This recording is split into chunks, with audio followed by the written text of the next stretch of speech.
This starts out on Sunday, October 2nd, 2016. I spent my first night in my van on my inflatable mattress at the IHOP in Branson, Missouri. I woke up about 6 in the morning. I got myself some coffee and breakfast. I got cleaned up and I went to church. This is where I started to experience real full gospel and word of faith teaching.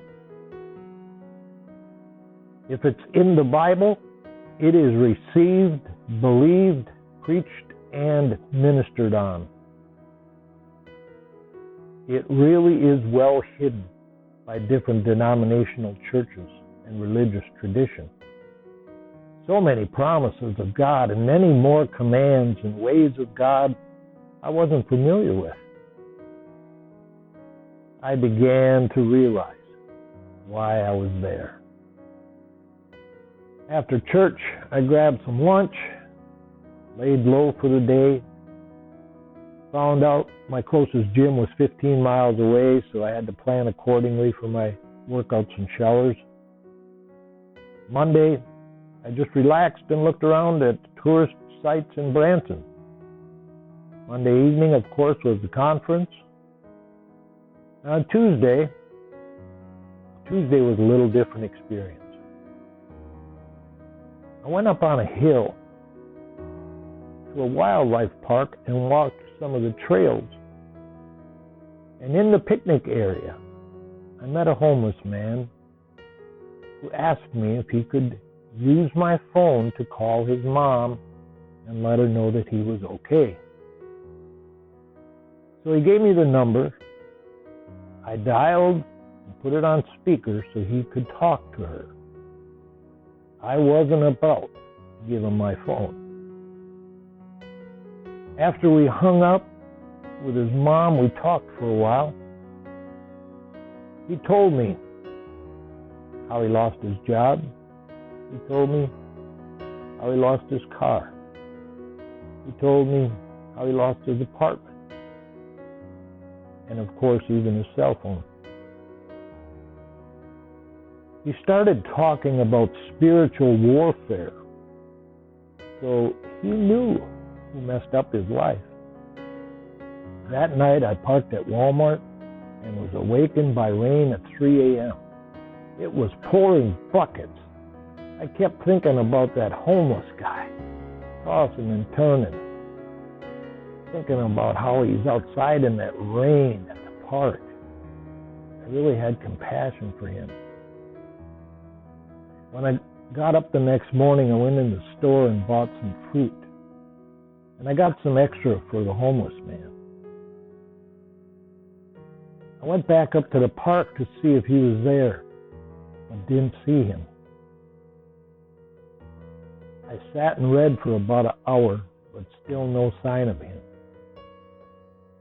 As I headed back to town, I saw him walking on the main road, and I gave him the food. After that, I felt like I had completed something and regained my peace.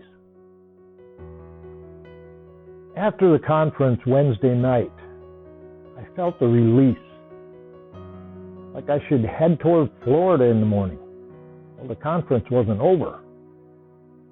And I was thinking, did God send me to Branson for the conference?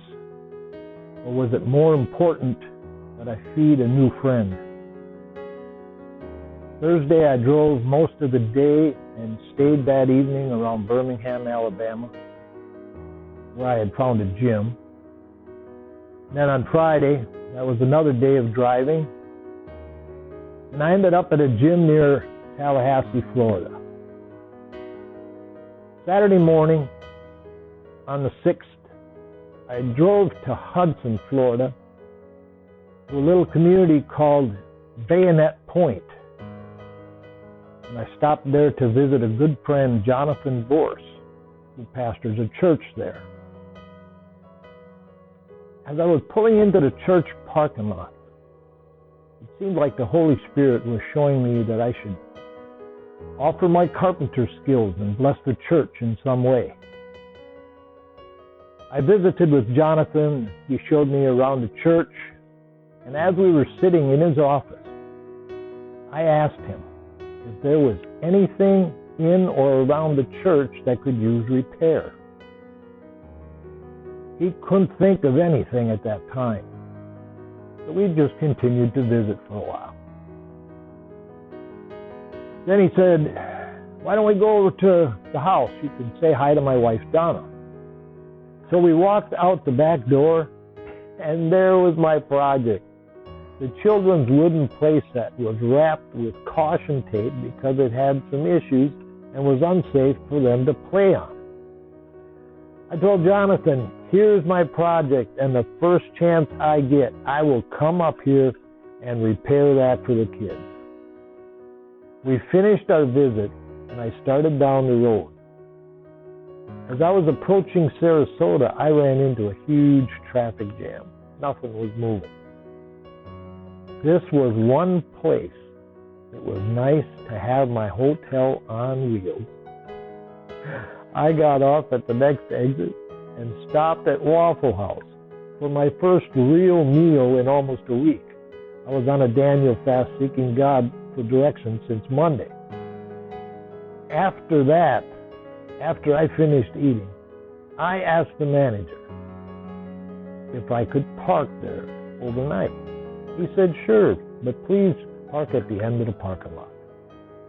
I went out and parked at the far end of the lot. I backed in, opened the back doors, and had a beautiful view of a calm lake. What a peaceful and enjoyable night that was. Sunday morning, I found out there was 3 different accidents that night before that was blocking that highway. So I got up, went to church, headed to Sarasota. Again, praise and worship brought emotional tears. Religion and tradition has taught me very little about God and how He operates.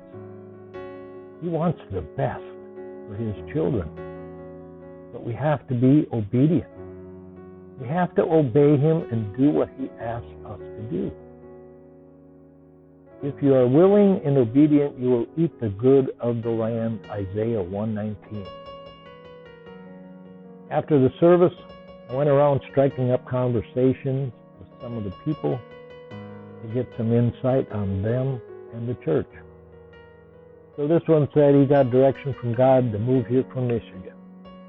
This one drives every Sunday from Fort Myers. Another one just relocated here from Jacksonville. And I'm thinking about coming down here from Cincinnati. They come from all over. One of the pastors told me he knew of a handyman that could possibly use my help, but he wasn't at church that Sunday. Then Monday and Tuesday, I just drove around studying the area for convenience, shopping, traffic, property value. But on Wednesday, I thought about that playland, and I called Jonathan, and we agreed for me to drive up to Hudson the next morning and begin repairs. I worked on it Thursday and finished up Friday afternoon. Jonathan and Donna were kind enough to offer me a soft bed for Thursday night.